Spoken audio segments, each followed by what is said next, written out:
guys, welcome back to More Gaming. Today I will be sharing some information about Buried Alive. I am reading this wiki page for you. I don't own this wiki page. This is written by someone else.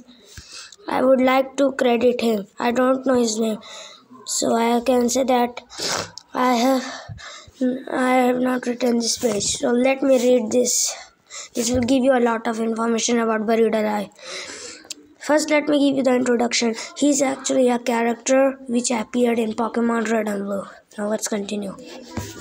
This particular script was mentioned in the Drowned Sapphire story that had been added to the wiki some time ago. I read some of the Buried Alive picture there, but now I would like to actually explain what it is about, as it has held many fans as far as Pokepastas go. This was covered by another wiki and I am posting it for you here and now. Element 02.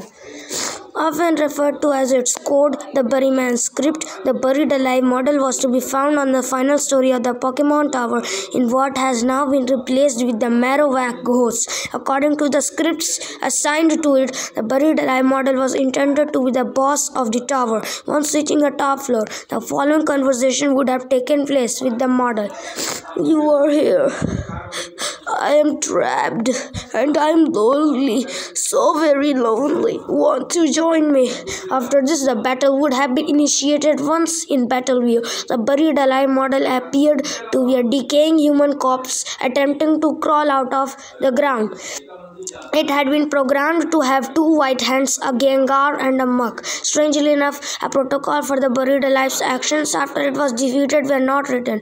In the case of the player defeating him, the game would freeze. However, specific ending was written by an unknown programmer upon losing the battle. In this ending, the Buried Alive was to have stated, "Finally fresh meat," followed by several lines of gibberish. "I am lonely." He was to have then dragged the player's character into the ground surrounding him. The scene would finish with a typical game over screen. However, in the background, an image of the Buried Alive character devouring the player was to have been shown. Especially peculiar were the protocols for after this scene. The cartridge was to download this image to the small internal memory contained in the Game Boy, overwriting the title screen that normally accompanied a Game Boy turning on. Instead, whenever it was started, the player would view this image as a sound file. Static mesh.wav was played. The intended purpose for this effect, unlike many of the other factors leading towards Lavender Town syndrome, is unknown.